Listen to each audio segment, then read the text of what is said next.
السلام علیکم۔ ناول شروع کرنے سے پہلے میری آپ سب سے چھوٹی سی گزارش ہے کہ اگر آپ میرے چینل پہ نئے ہیں تو میرے چینل کو سبسکرائب کر دیں، اور اگر آپ کو میری ویڈیوز اچھی لگتی ہیں تو ایک لائک کا بٹن دبا دیں۔ تو چلتے ہیں آج کے ناول کی طرف۔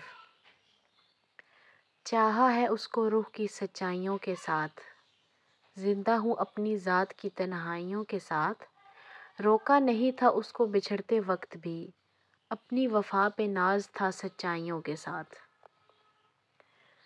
بھائی صاحب، میں آج پھر آپ کے سامنے اپنی جھولی پھیلا رہی ہوں، مجھے خالی مت لوٹائیے گا۔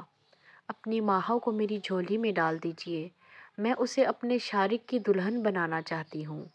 جمیلہ بیگم نے اپنے بھائی بشیر احمد کو بڑی عاجزی سے دیکھتے ہوئے کہا، اور میرا جواب اب بھی وہی ہے کہ تم اگر ماہا کو اپنی بہو بنانا چاہتی ہو تو تمہیں شہر میں رہائش اختیار کرنا ہوگی۔ بشیر احمد کا لہجہ قدرے کھردرا تھا۔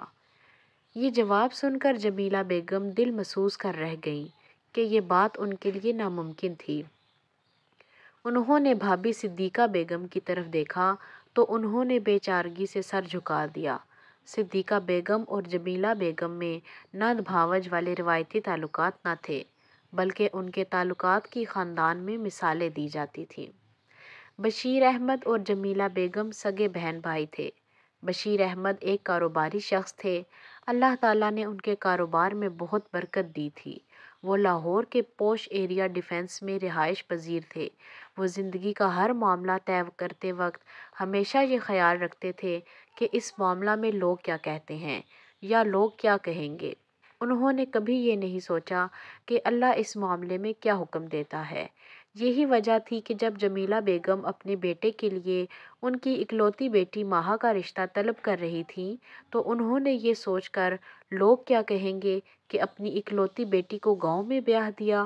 ان کے سامنے یہ شرط رکھ دی کہ وہ لوگ پہلے شہر میں رہائش اختیار کریں، پھر وہ ماہا کا رشتہ شارک سے کریں گے۔ جمیلہ بیگم کی شادی اپنے چچا زاد خالد سے ہوئی تھی جو گاؤں میں رہائش پذیر تھے۔ گاؤں میں ان کی کافی زمینیں تھیں۔ اس کے علاوہ پولٹری اور ڈیری فارم کا کاروبار بھی تھا۔ خالد بہت نیک دل انسان تھے۔ انہیں اپنے گاؤں سے بہت محبت تھی، اس لیے وسائل ہونے کے باوجود انہوں نے کبھی شہر منتقل ہونے کے بارے میں سوچا تک نہیں تھا۔ گاؤں میں ان کے کاروبار کی وجہ سے بہت سے لوگوں کو روزگار کی سہولت میسر تھی۔ وہ اپنے ملازمین کا بہت خیال رکھتے تھے، اسی لیے لوگ ان کے پاس کام کرنے کو ترجیح دیتے تھے۔ ان کی اولاد میں 2 بیٹیاں اور 2 بیٹے شامل تھے۔ بڑی دونوں بیٹیاں شادی شدہ تھیں۔ ان کے بعد شارک تھا جو زراعت کی اعلیٰ تعلیم حاصل کرنے کے بعد اپنی زمینوں اور کاروبار کی دیکھ بھال کر رہا تھا۔ اس سے چھوٹا بھائی ڈاکٹری کے دوسرے سال میں تھا۔ ان دونوں بھائیوں کا یہ خیال تھا کہ ان کی تعلیم کی شہر کے بجائے یہاں کے لوگوں کو زیادہ ضرورت ہے۔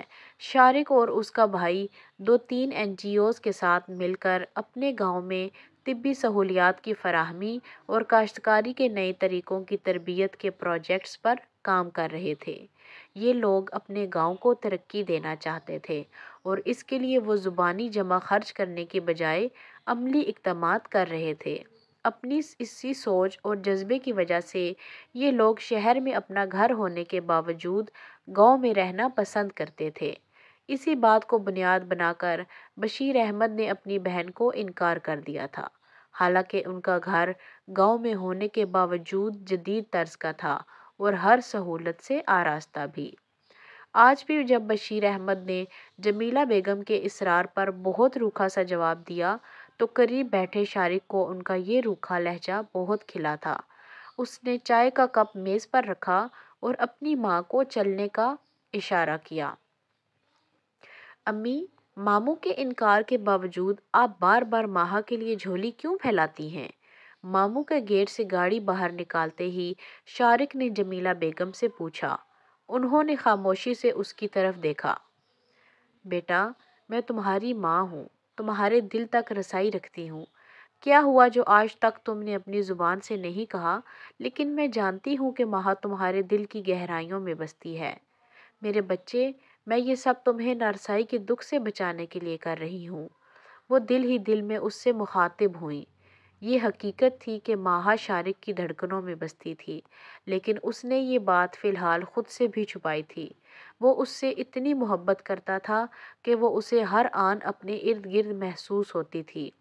اکثر وہ اس کے تصور میں گم آنکھیں بند کیے، چہرے پر بڑا خوبصورت اور جاندار تاثر لیے یہ نظم گنگناتا تھا: کانٹوں سی اس دنیا میں وہ پھولوں جیسی، جیون بھول بھلائیوں میں وہ رستوں جیسی، اجلی اجلی مہکی مہکی روشن روشن، میری سوچوں جیسی میرے جذبوں جیسی، جھل مل کرتی اترے دل کے آنگن میں، رات اندھیروں میں وہ چاند اجالوں جیسی، جاگتی آنکھوں سے بھی اس کو دیکھتے رہنا، وہ خوابوں میں آنے والی پریوں جیسی، لو برساتی دوپہروں میں اس کی یادیں، ٹھنڈی کرنوں جیسی، ہلکے رنگوں جیسی، ایک چہرے کا لپکا میرے چاروں جانب، میں ہوں اور یہ دنیا ہے آئینوں جیسی۔ لیکن شارق شاید یہ بات نہیں جانتا تھا کہ دیکھنے والی آنکھ محبت کرنے والوں کو چہروں سے پہچان لیتی ہے۔ اس کی ماں کے پاس محبت کی پہچان کرنے والی نظر تھی، اسی لیے جو بات وہ اپنے دل میں چھپائے ہوئے تھا، اس کو جنم دینے والی پر وہ بات پوری طرح عیاں تھی۔ جمیلہ بیگم اپنے بیٹوں کو محبت میں نارسائی کے دکھ سے بچانا چاہتی تھیں، اور بشیر احمد اپنی بیٹی کو بہترین زندگی اور لائف سٹائل مہیا کرنا چاہتے تھے۔ ایک بیٹی کے باپ اور ایک بیٹے کی ماں کے اقدامات پر تقدیر دور کھڑی مسکرا رہی تھی کہ جانے کون کس کے نصیب میں کیا لکھا جا چکا ہے۔ دسمبر کے یک بستہ دن تھے کہ ایک روز بشیر احمد کا فون آیا۔ انہوں نے جمیلہ بیگم کو ماہا کی بات پکی کرنے کی خبر سنائی اور ساتھ ہی اس کے نکاح کی تقریب میں شرکت ہونے کی دعوت بھی دی، جو کہ 30 دسمبر کو ہونے جا رہا تھا۔ وہ دل گرفتہ سی بیٹھی رہ گئیں۔ امی خیریت ہے؟ اس طرح کیوں بیٹھی ہیں؟ شارق لاؤنج میں آیا تو انہیں اس طرح بیٹھے دیکھ کر ان کے پاس چلا آیا۔ بھائی صاحب ماہا کا نکاح کر رہے ہیں اور ہمیں نکاح میں شریک ہونے کی دعوت دی ہے، انہوں نے اسے خالی نظروں سے دیکھتے ہوئے جواب دیا۔ یہ تو خوشی کی خبر ہے، اس میں اداس ہونے والی کون سی بات ہے؟ ماں کی بات سن کر شارق کو اپنا دل رکتا ہوا محسوس ہوا تھا، لیکن اس نے خود پر قابو پا لیا تھا۔ شارق نے ماہا کے لیے محبت اپنے دل میں چھپا رکھی تھی اور وہ نہیں چاہتا تھا کہ کسی کو اس کی خبر ہو۔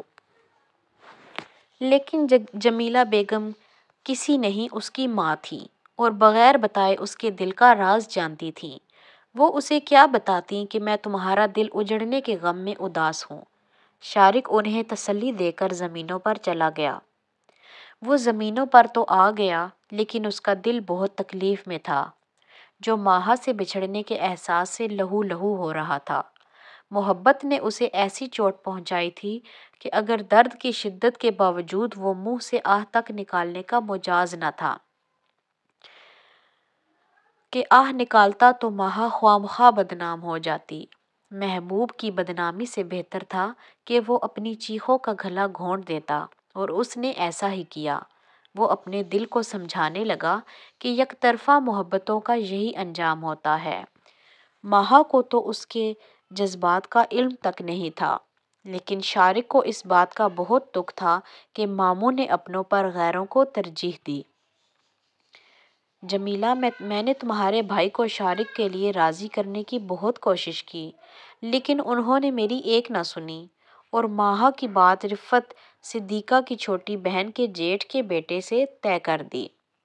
جمیلہ بیگم ماہا کی نکاح کی تقریب میں شرکت کے لیے لاہور آئیں تو ان کی بھابھی صدیقہ بیگم نے انہیں گلے سے لگا کر شرمندگی سے وضاحت دی: بھابھی، یہ تو مقدر کی بات ہے، ماہا میرے شارق کے نصیب میں نہیں تھی سو اسے نہ مل سکی، مجھے آپ لوگوں سے کوئی گلہ نہیں۔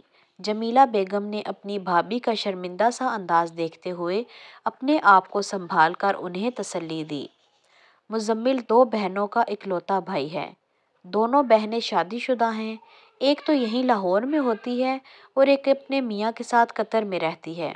مزمل انجینئر ہے اور پچھلے 2 سال سے اپنے بہنوئی کے توسط سے قطر میں نوکری کر رہا ہے۔ ماہا کی شادی کے بعد اس کے ساتھ ہی جائے گی، اسی لیے پہلے نکاح کر رہے ہیں کہ پیپرز وغیرہ بن جائیں۔ پیپرز آ جانے کے بعد ماہا کی رخصتی کر دیں گے۔ صدیقہ بیگم جمیلہ کے جواب سے قدرے مطمئن ہوتے ہوئے انہیں تفصیل بتانے لگی۔ ماہا کا نکاح ہو گیا۔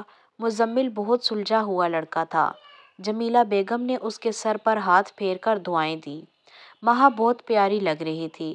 جمیلہ بیگم نے اسے سینے سے لگا کر ہمیشہ خوش رہنے اور نظر بد سے بچنے کی دعا دی۔ نکاح کے بعد رات کو سب تھک کر لاؤنج میں بیٹھے ہوئے تھے جب بشیر احمد بھی وہاں چلے آئے۔ لو بھئی، لوگ بھی کیا یاد کریں گے کہ بشیر نے اپنی اکلوتی بیٹی کا نکاح کتنے اچھے خاندان کے شاندار لڑکے سے کیا ہے۔ ان کا انداز تکبر لیے ہوئے تھا۔ وہ بھول رہے تھے کہ تکبر انسان کو کبھی جیتنے نہیں دیتا، ہمیشہ ہار سے ہی دوچار کرتا ہے۔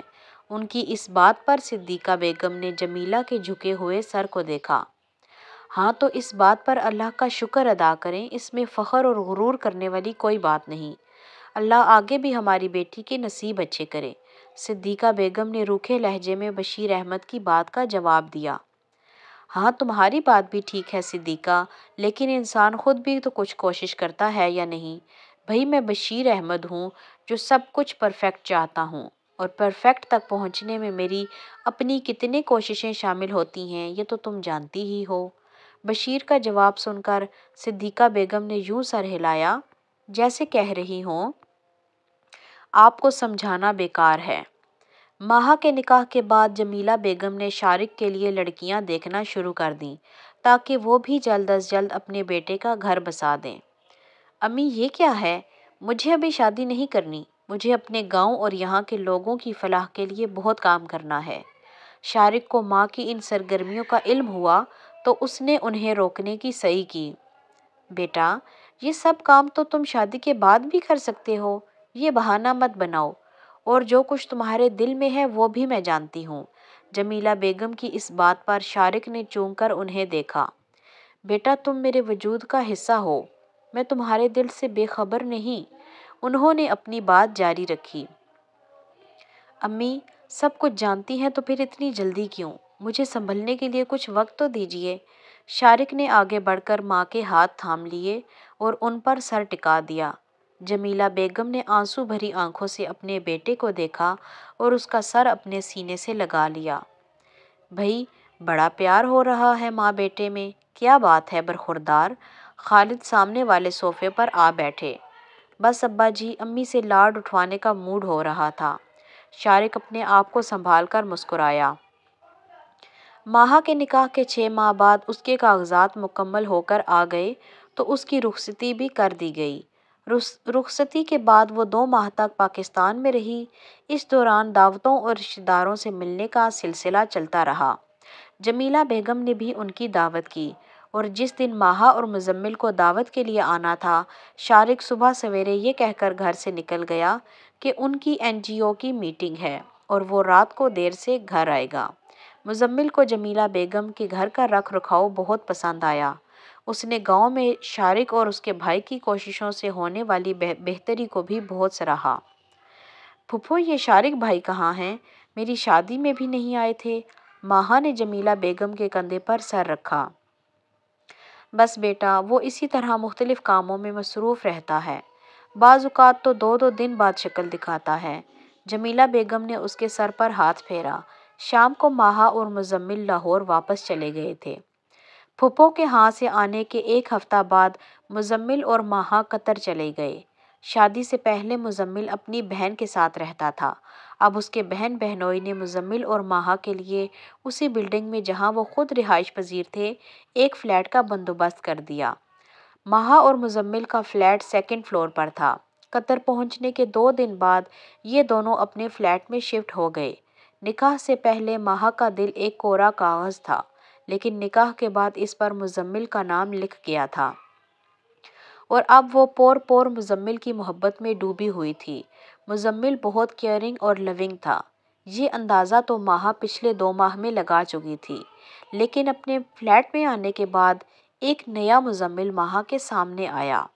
اس کی بے تابیاں اور والہانہ پن حد سے سوا تھا اور وہ ہر وقت ماہا کو اپنی نظروں کے سامنے رکھنا چاہتا تھا۔ اگلے روز صبح سویرے اٹھ کر ماہا نے نماز پڑھی اور قرآن مجید کی تلاوت کرنے کے بعد کچن کا رخ کیا۔ آج مزمل کو چھٹیوں کے بعد پہلے دن آفس جانا تھا اور ماہا نہیں چاہتی تھی کہ اس کی طرف سے کوئی کوتاہی ہو۔ وہ ہر کام وقت پر مکمل کرنا چاہتی تھی۔ ناشتہ تیار کرنے کے بعد 7 بجے وہ دوبارہ کمرے میں آئی تو وہ ابھی تک سو رہا تھا، جبکہ اسے 8:30 بجے تک آفس پہنچنا تھا۔ ماہا نے اسے 2-3 بار آوازیں دیں لیکن وہ ٹس سے مس نہ ہوا۔ ماہا اس کا بازو ہلا کر واپس مڑی تو مزمل نے اس کا ہاتھ پکڑ لیا۔ وہ پلٹتے پلٹتے جھٹکے سے رک گئی۔ وہ مڑ کر اپنا ہاتھ چھڑانے کی کوشش کرنے لگی مگر بظاہر سوئے ہوئے مزمل کی گرفت اتنی مضبوط تھی کہ وہ اپنا ہاتھ آزاد نہ کروا سکی۔ ماہا نے اس کے ہاتھ کی پشت پر زور سے تھپڑ لگایا تو وہ اس کا ہاتھ چھوڑ کر اٹھ بیٹھا۔ ماہا مزمل کو تیار ہونے کا کہہ کر کمرے سے باہر نکل گئی۔ اس نے ناشتہ کیا اور اپنا لیپ ٹاپ بیگ اٹھا کر آفس کے لیے نکلنے لگا۔ وہ اسے دروازے تک چھوڑنے آئی۔ شام کو بہت اچھا سا تیار رہنا، شام کو کہیں باہر چلیں گے، ماہا نے سر ہلا کر اس کو جواب دیا۔ ہر روز رات کو ماہا اور مزمل فیس بک یا اسکائپ کے ذریعے پاکستان بات کرتے تھے۔ اس کے علاوہ ہر دوسرے تیسرے دن روز مزمل کے امی ابو کا فون بھی آ جاتا تھا۔ ان کی شادی کو 3 مہینے گزر چکے تھے اور ان 3 مہینوں کا ہر دن ان کے لیے عید اور ہر رات شب برات ثابت ہوئی تھی۔ مزمل اپنے امی ابو کا فون سن کر کمرے میں آیا تو ماہا اپنے ہاتھوں پر نائٹ کریم کا مساج کر رہی تھی۔ وہ بیڈ پر بیٹھ کر اسے دلچسپی سے دیکھنے لگا۔ ماہا نے مساج کرتے ہوئے اس کی طرف دیکھا۔ جلدی کرو یار، مزمل نے اس کے متوجہ ہوتے ہی کہا۔ وہ اپنا کام ختم کر کے بالوں میں برش کر کے بیڈ پر آ گئی۔ مزمل نے اس کا ہاتھ اپنے ہاتھوں میں لے لیا۔ امی پوچھ رہی تھی کہ کوئی خوشخبری ہے؟ میں نے کہا پتہ نہیں، ماہا سے پوچھ کر بتاؤں گا۔ اب بتاؤ میں انہیں کیا کہوں؟ مزمل کے ہونٹوں پر چڑھانے والی مسکراہٹ تھی۔ تو سنا دیتے کوئی خوشخبری، میں نے کب منع کیا ہے؟ ماہا نے ماتھے پر بل ڈال لیے۔ یار، جو خوشخبری وہ سننا چاہ رہی ہیں وہ میں اکیلے نہیں سنا سکتا انہیں، تم بھی تو کچھ تعاون کرو نا اس سلسلے میں۔ مزمل کے انداز پر ماہا کی ہنسی چھوٹ گئی۔ وہ منہ پر ہاتھ رکھ کر ہنسی روکنے کی کوشش کرنے لگی۔ اس میں ہنسنے کی کیا بات ہے؟ مزمل نے اسے گھورا۔ کچھ نہیں، آپ سو جائیے آرام سے، ماہا نے ہنسی روکتے ہوئے کہا اور اس کی طرف سے کروٹ لے کر لیٹ گئی۔ وہ بھی لیٹ گیا، پھر تھوڑی دیر بعد دوبارہ اٹھا۔ میں واقعی سو جاؤں؟ اس نے ماہا کے کندھے پر سر رکھ کر معصومیت سے پوچھا۔ جی ہاں، اس نے نو لفٹ والے انداز میں کہا تو وہ منہ بنا کر سونے کی کوشش کرنے لگا۔ مزمل چونکہ اکلوتا تھا اس لیے اس کے ماں باپ کو جلد از جلد اس کے بچے دیکھنے کی خواہش تھی۔ مزمل اور ماہا کی شادی کو 4 ماہ ہو چکے تھے اور مزمل کی امی اب کسی خوشخبری کی منتظر تھیں۔ مزمل کو اس سلسلے میں کوئی پریشانی نہیں تھی۔